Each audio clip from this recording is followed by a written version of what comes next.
Listen up, Rangers. Welcome to the Geek Chest. My name's Steve. My name's Arnes. And today we're going over the film Godzilla vs. Destroyah, which is the final Godzilla in the Heisei series. It was also supposed to be the final Godzilla movie. Again. Emphasize it. Again. Because it's going to happen. Again. Don't forget 98 Zilla 3 times. No, that was supposed to have a sequel. Oh, really? Yeah, it ends on a cliffhanger. It ends with the little Godzilla still being alive. Wait, what was that scene like again? Oh, I can't wait to do that review. Yeah. That'll be probably right before we get into the Millenniums. We'll do Godzilla 98. I would say for this movie, it's probably... I'd say it's like the third best in the Heisei behind 84 and Biollante. But Biollante being the best for me anyways. Really? Yep. This one is definitely almost as good as the Gabra movie. Like, quite not there, but it's almost there. I don't know if I consider that a compliment. I don't. Well, anyways, you want to give them the plot? Crab people invade Earth, and Godzilla has to help us again. Did you read this on Wikipedia again?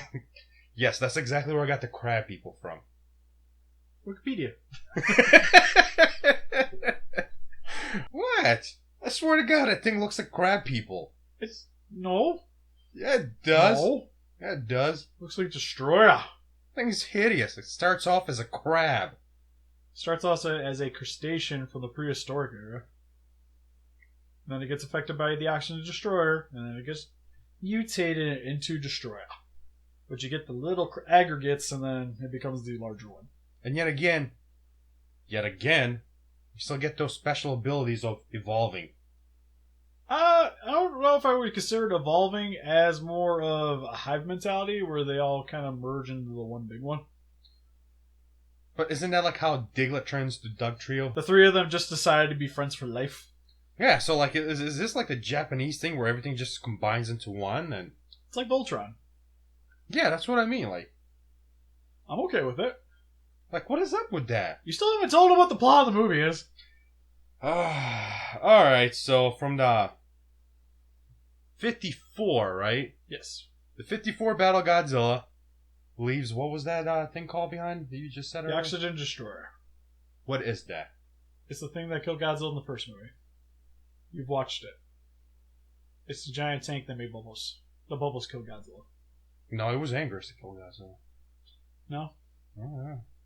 Well, Yeah. I know it's been a little bit since we watched the movie, but Angus did not kill Godzilla. It was not even in the first one.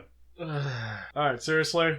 With the plot of Godzilla vs. Destroyah, Godzilla has consumed too much radiation off the island they were on. Because the island explodes, I guess? I didn't understand that part. Please explain that to me. Like, did it just like implode and... Well, because to my understanding, it's the same island that was in Godzilla vs. Mechagodzilla 2, where the island has contaminated waste on it. Yeah. So that contaminated waste decided to melt down the island. Well, and then Godzilla absorbed all the radiation and caused it to melt down inside of Godzilla. well, like I understand, like, that's why they stayed there for the radiation, because that's what he fed off, whatever, blah, blah, Yeah. blah. But, like, why did it all suddenly just, like, that was their, like, way to end the movie? Just, it's gonna melt and everybody's gonna It's die. a plot point, whatever. You don't think about it too much. But, Stuff's meltdown. That's all we need to know. And from this meltdown, little Godzilla turns into Godzilla Jr., which is more of like a mix between a Godzillasaurus and a Godzilla. which is a really weird looking costume. Yep. So there's people trying to find Godzilla Jr. because they think he's dead, while also Godzilla's doing his own thing. And then we get the problem of Destroyah, which, like we explained before, is the crustacean that absorbed the oxygen destroyer, which mutated it into the little aggregate Destroyers, which eventually becomes the large Destroyer towards the end of the film. Which also this movie has a lot of, it came up beforehand, but it kind of beats the same tread as what we got with Gamera 2. I haven't seen Gamera 2 yet. When you see Gamera 2, you're going to kind of see some similarities, at least, especially early on in the movie. Now, I got a question. Since the humans are the ones who created the bubble machine to kill Godzilla. Yep. And this is their doing, so we're pretty much getting the same thing with each movie where it's like, we're killing Earth, blah, blah, blah, bad radiation, right? Our weapons create monsters that try to kill us. Story-wise, it kind of beats the same pass as what we had with the 54, where nuclear weapons are super bad and they make Godzilla. Godzilla's on a rampage. What have we done? Yeah. This movie, same thing. So does that Except mean... the two weapons that we made have to fight each other. So, like, does that mean there's going to be some more creatures like this? Or is this, like, the... This is the last of the Heisei series. Wait, there's, like, literally, like, no more Heisei Godzillas? No, next we get to the Millenniums. Oh. Yeah, you don't know what happens to, just a spoil for you, you don't know what happens to Godzilla at the end. You can kind of assume maybe it's the Millennium version, but it's not officially ever tied in. For the plot, though, I actually really enjoyed this movie. It's a little bit refreshing compared to the majority of the everything else in this series, where you get Godzilla, who we created by the nuclear bomb, and then you have Destroyah, who was created by the actual Destroyer, which we also made, having to come together to fight each other. Which is pretty cool. Usually, like, our man-made stuff that we have fight Godzilla is actually robots. And futuristic things. Yeah, futuristic weaponry, stuff like that. You don't actually have, like, accidentally monster to fight. I guess you can kind of say Hidoro with the pollution. But isn't that, like, still human-made, though? Like, it's like, we made the pollution, but then it's like the alien thingy made Hidoro. But you do get a lot of monster fights in this movie, which is also a very big bonus, where you get the humans confronting the little Destroyers, the aggregates at the beginning. is that what they're called? Aggregates? I know that's exactly. That's usually the term used for the larger one, where it has the one that fought Godzilla Jr., which you also get that one as well. That thing. Yeah. It's like the little ones, but it has like the long Whatever arms sticking out. that thing is. Yeah, so I call the little ones the aggregates. I'm pretty sure that's what it is. I'll put it down lower if it's wrong. He'll fix it, don't worry. But it's cool to actually see like the humans having to fight them, which is really neat. That's like one thing I like. And it kind of makes it a little bit more of a horror movie. Sorry to cut you off. Oh, no, it's fine. That's like one thing that I liked about this movie is humans were actually useful, like the first movie. Crazy, I know. It's not like Bogira, where it's getting his butt handed to it every single turn. Poor yeah, thing. but I love like the middle sequence though, where you have like a bunch of the humans fighting them, because it just makes the movie a little bit scarier. Especially when the Destroyer is attacking the girl in the car. But it's really cool to see smaller monsters actually interacting with the humans. Usually it's like aliens or something like that. Well, this time we actually just get monsters against the military, which is cool. So it's like that Cloverfield parasite that fall off him? Sort of, yeah.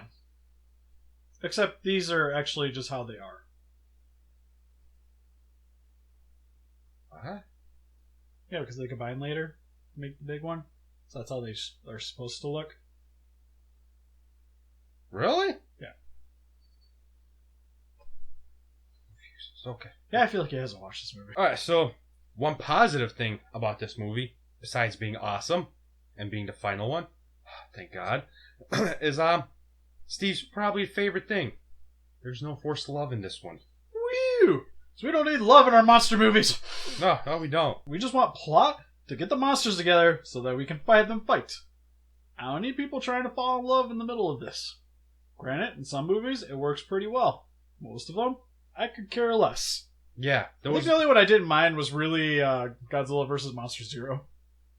Oh, my favorite one would be the one where Godzilla actually falls in love with the female. Godzilla vs. Sea Monster? Yeah. My literal Yeah. least favorite movie. Yeah. That was the greatest thing, because you can tell it's supposed to be King Kong, and they just took him out. So it's like Godzilla's like, I love you, baby. She's like, no. It was hilarious. This man and his weird tastes. It's also his second least favorite. But... Look who Stocking's wearing an 84 rainbow shirt. It's Transformers. So for the plot, really interesting, really different. Moving on to the suits. But you get a bunch of forms for Destroyah. Do we count all those as suits? Because it will take a while. Well, we can kind of breeze over them, because we got like the little forms, we got the aggregate, you got the flying version, and then you got the fully evolved version. There you go. That's the evolution. My favorite's the fully evolved version. I just like the big, giant, demonic Destroyah. Really? The giant horns, the wings on them. My favorite is the one with the... Oh, the little arms? Yeah. He is cool. Look, if they make an Expo... Oh, I think they did make an Expo Zone. Yeah, they did. And he was a special... He was exclusive. So he's like a part of something. I was going to say, yeah, you don't have him. Must be real exclusive. No, I do have the Essex Monster Arts one, though. Yeah, see, look at that. How can you not like that thing? No, it's really cool. I'm not going to hate on it. It's just I like the fully evolved version better. I think he's just cooler. I like my monsters to be big. But for the fully evolved form, I just thought it had some of the cooler abilities where you get like it's just oxygen Destroyer breath, which is cool. Tries to siphon Godzilla's energy out of him through his tail. Yeah, there's a giant laser horn. Oh, yeah, I was gonna say, don't Laser forget the horn. lasers, man. Lasers. He's just so cool. And he's actually, it's the only monster in all of, pretty much the entire one. Actually, the one thing you should appreciate about the larger form is it finally did it. Monster finally killed Godzilla's son. But I actually like this one compared to this one.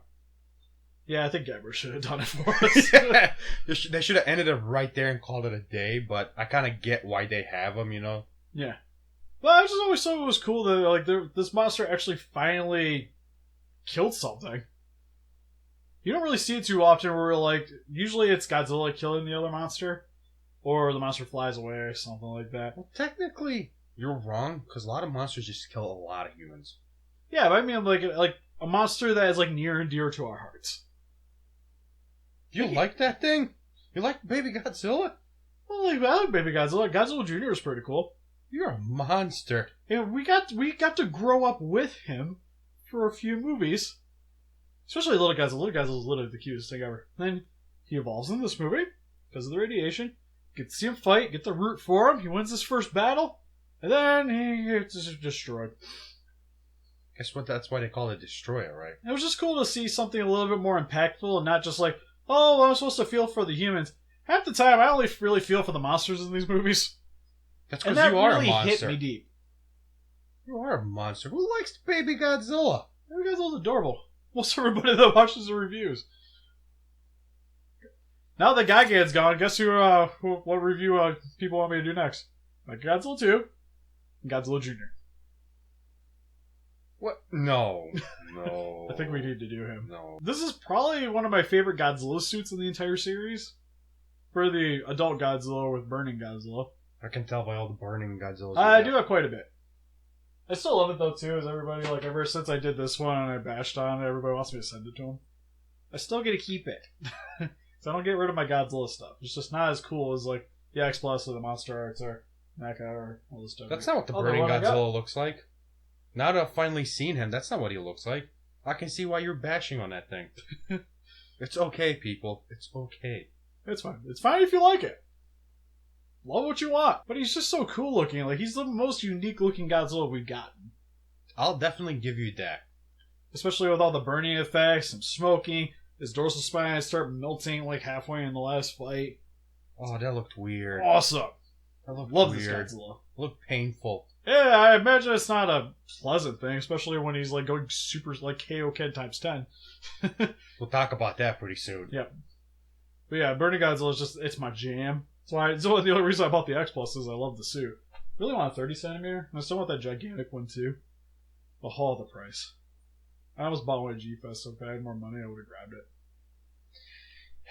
The money this guy will spend on these things. It's true. And then finally we have Godzilla Jr., which again, is kind of like a mix between a Godzillasaurus and Godzilla. Like posture-wise, it reminds me a lot of the Godzillasaurus, while like facial feature-wise, he has like the wrinkling effect skin. So our original Godzilla went through puberty too, like that? I don't think so. Pretty sure it just went from little to big. It didn't go like grow gradually. So he must have absorbed a huge amount of radiation in instant, like for him to just, because like we've seen baby Godzilla grow in steps, right? So this guy must have absorbed a lot at once, right? I'm confused here. Yeah. How did Godzilla absorb so much radiation at one time? I don't know, maybe because they dropped a nuke on him. Just throwing it out there. Got 100%. So, pretty much all the suits are awesome in this. Especially since you get to see a lot, especially of the little Destroyers, when they fight the military. It's really awesome. Especially, too, like they have like the little mini mouths that come out. Kind of like Alien. Exactly. I'm surprised he doesn't love Destroyers more. Really do. And then finally we'll move on to the special effects, which are, again, freaking awesome in this movie. Now this is one thing that I actually really enjoyed, was the special effects in this movie. Oh, there's so many good ones. Like the props look amazing in this one. All the beam effects are cool. How Godzilla melts down and it's awesome. There was few things I didn't like until Steve explained it to me, and I was like, okay, I see it. It's 95. I get it. We'll stick with it. Yeah, I guess the weirdest thing is like when you see like Godzilla getting dragged and stuff, or like when they're like coming into contact with each other, you see like the sparks flying. Yeah, like I didn't understand that. Was that like him just being damaged, or was that because he was burning? Like I wasn't really sure what was going on. No, a lot of that stuff's usually like when like they come into contact, it's like hitting, kind of shows that there's like damage being done. Yeah, Kind of like stone on stone, like that kind of same sparking effect you'd get. like starting up a fire. Yes. When they just use his breath to start up fire, I mean, he's burning Godzilla. You got me there. Probably the most noteworthy prop in this one though is the Super X3, the final Super X we're getting, which is still really cool though. Where it's the only Super X that actually uses like an ice beam. It's trying to freeze Godzilla. They weren't trying to freeze him. They were just trying to cool him off. It was getting a little hot, man. It was like 84 degrees out on the beach, and he was burning up, man. He had suntan. He couldn't help it. Wikipedia, man, I'm telling you. Does wonders! The Godzilla's beam effect looks just as impressive as ever in this one. Especially since you only see the red one this entire one, but I really like going with the red one though because of all the burning effect. It doesn't clash using the blue beam. I like when he uses it towards the end when his dorsal spines are melting. And he's powering up to Kaioken times 10. Yeah, so you just see all this energy just flying off of his back. Oh, that part was awesome. amazing. But like, he releases, he releases like that energy bomb thingy, whatever it is. You know, like his kind of spirit bomb? Yeah, that part. That thing was amazing.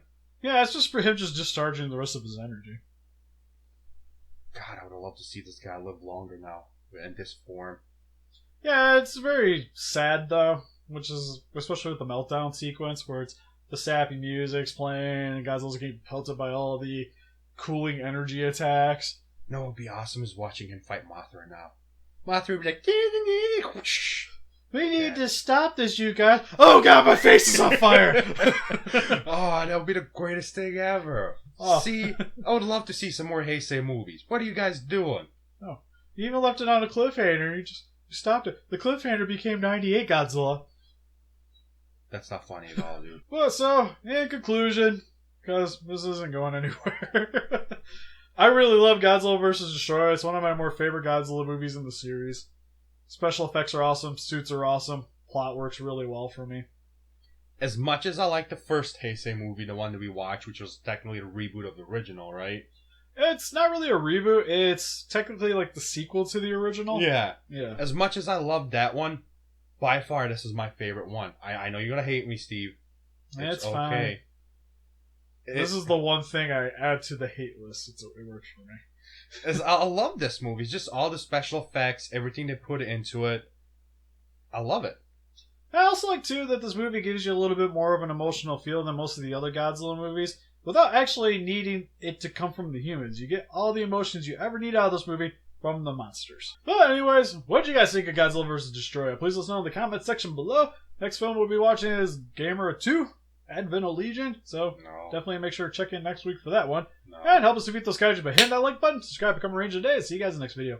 Bye. Thank you, Wikipedia. For the plot of Godzilla vs. Destroyah, Godzilla dies. The end.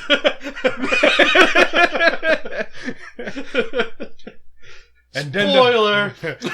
And the phoenix shall rise from the ashes. That's all you need to know.